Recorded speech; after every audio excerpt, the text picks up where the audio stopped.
Bismillahirrahmanirrahim. Alhamdulillah. Assalatu wassalamu ala Rasulillah wa ala alihi wa ashabihi wa man walah, la haula wa la quwata illa billah. Amma ba'du. Anak-anakku sekalian kelas 6, kaifa halukum? Bagaimana kabar anak-anak sekalian? Semoga anak-anak senantiasa diberikan kesehatan oleh Allah Subhanahu wa taala, diberikan ilmu yang bermanfaat, dan Allah Subhanahu wa taala senantiasa menerima amal kebaikan kita semuanya. Anak-anakku sekalian yang saya cintai karena Allah Subhanahu wa taala, alhamdulillah pada kesempatan kali ini Allah Subhanahu wa taala masih memberikan kita kesempatan untuk belajar materi-materi yang akan kita pelajari di sekolahan kita yang kita cintai ini.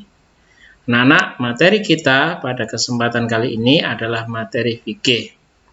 Insya Allah, anak-anak, kita akan melanjutkan materi fikih yang sebelumnya kita telah belajar, materi tentang jual beli.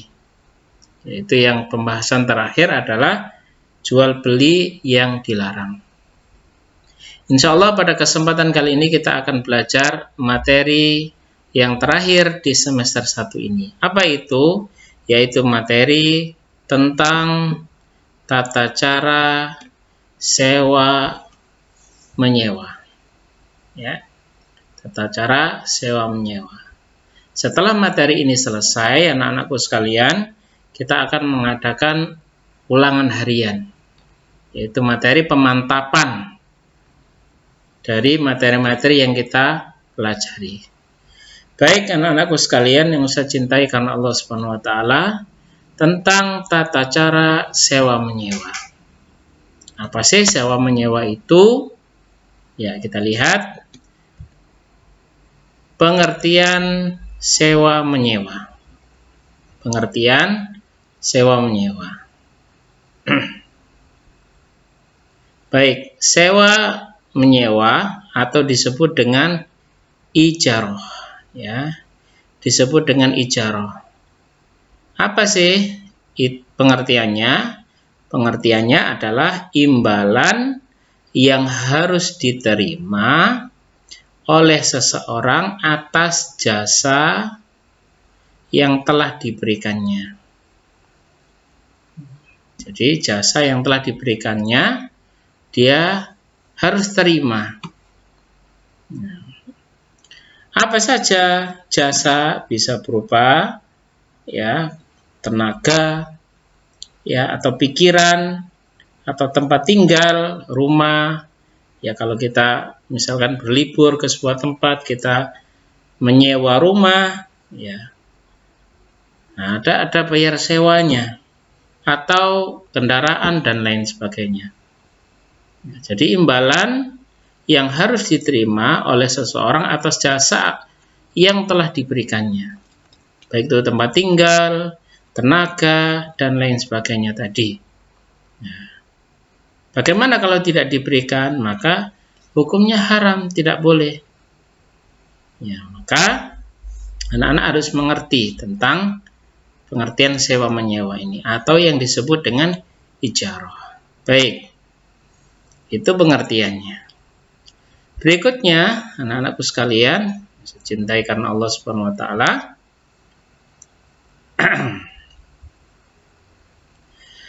syarat sewa menyewa. Ada beberapa syarat ya tentang sahnya sewa menyewa, terlaksana sewa menyewa tersebut. Ada beberapa syarat nanti yang akan kita sebutkan, ada 6 syarat. Ya, sewa menyewa itu bisa terlaksana. Apa di antara 6 syarat tersebut? Yang pertama, ya, ada terdapat beberapa syarat yang harus dipenuhi oleh penyewa maupun yang menyewakan. Ada 6 ya. Ini baik penyewa maupun yang menyewakan. 1, baligh atau berakal sehat. Bagi siapa? Bagi penyewa atau yang menyewakan. Bagi penyewa atau yang menyewakan. Ya, bagaimana kalau ternyata yang menyewakan itu orang gila? Nah, batal berarti sewa menyewanya. Ada orang menawari kita, ya, barang untuk disewakan, misalkan kendaraan, ya, 1 jamnya beberapa ribu, tetapi ternyata dia bukan orang yang sehat, atau anak kecil misalkan masih kelas 1 atau kelas 2 SD, ya, tiba-tiba ada anak kelas 1 datang kepada anak kelas 6, "Kakak, aku mau menyewakan rumahku untuk ditinggali selama 1 hari." Nah, ternyata dia masih anak kelas 1, maka sewa menyewanya dinyatakan tidak memenuhi syarat dan tidak bisa terlaksana atau tidak bisa dilaksanakan.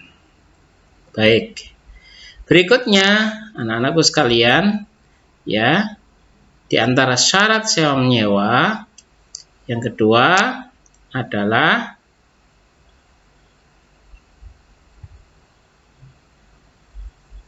atas kemauan masing-masing, bukan karena paksaan.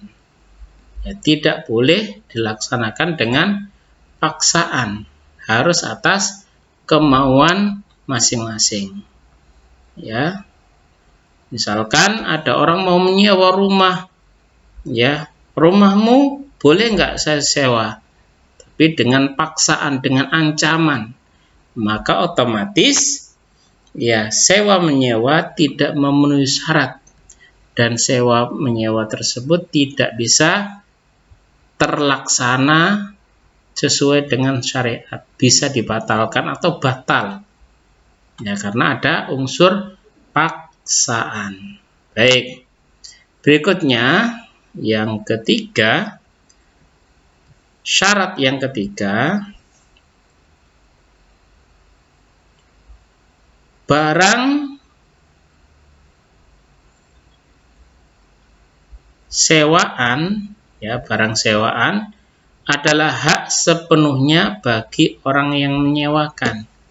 Tatkala orang yang menyewakan mengatakan rumahku disewa 1 hari, misalkan 100.000, penyewa sudah membayarnya, maka dalam waktu 1 hari tersebut, ya, rumah tersebut adalah hak sepenuhnya bagi yang menyewakan. Ya, tidak boleh, ya, diusir orang yang menyewakan, ya, sebelum waktunya selesai. Maka hak sepenuhnya bagi penyewa. Ya, tidak boleh bagi pemiliknya untuk mengusir atau mengganggu atau membatalkan akad sewa menyewa dengan sepihak. Itu ya, anak-anakku sekalian. Atau misalkan yang lain, ada teman kalian menyewa pensil, ya, waktunya berapa? 1 jam misalkan. Nah, dalam waktu 1 jam tersebut adalah sepenuhnya haknya bagi yang menyewa. Berikutnya, anak-anakku, syarat yang keempat. Syarat yang keempat, sesuatu yang disewakan jelas keadaan dan sifatnya. Sesuatu yang disewakan, ya, harus jelas. Ya, yang disewakan harus jelas, ya, keadaan dan sifatnya. Ya, tidak boleh tidak jelas. Misalkan saya menyewakan sebuah rumah, ya, di mana tempatnya? Jauh sana, alamatnya mana? Oh, nanti ya. Nah, ini berarti tidak jelas.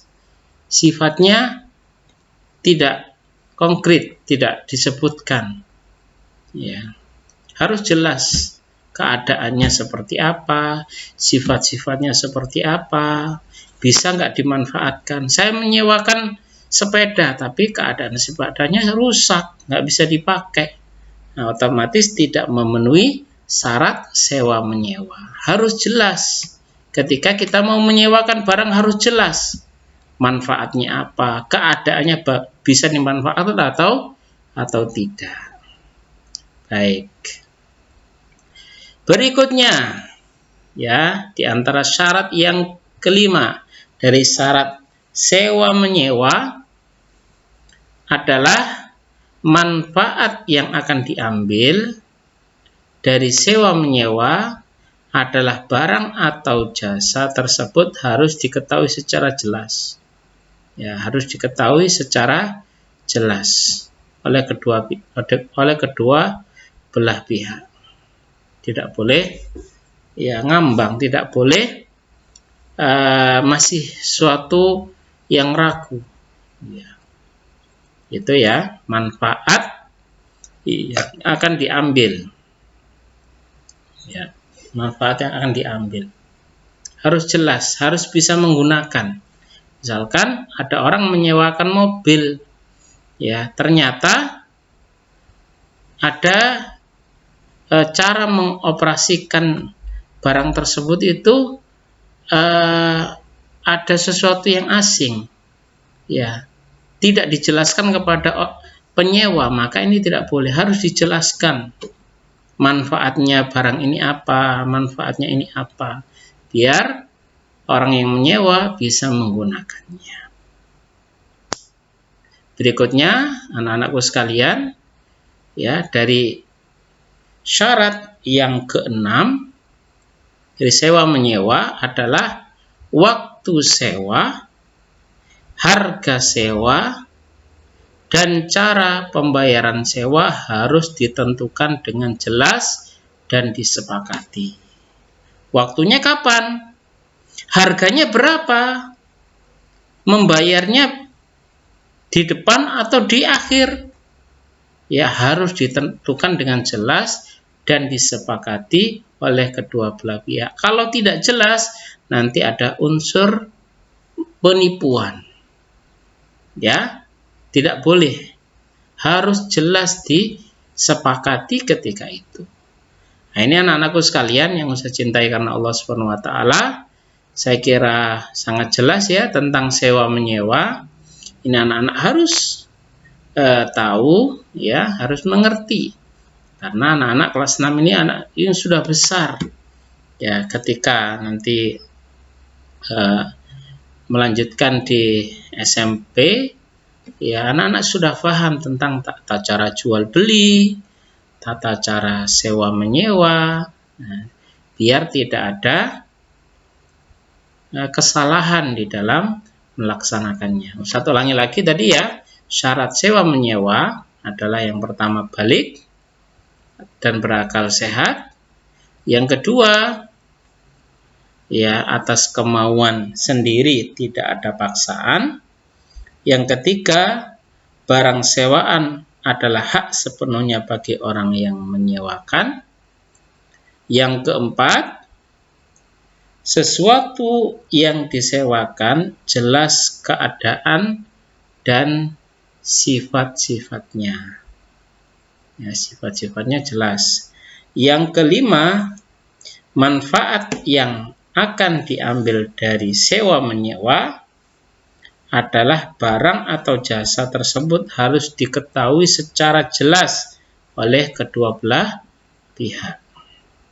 Yang terakhir, yang keenam, waktu sewa, harga sewa, dan cara pembayaran sewa harus ditentukan dengan jelas dan disepakati.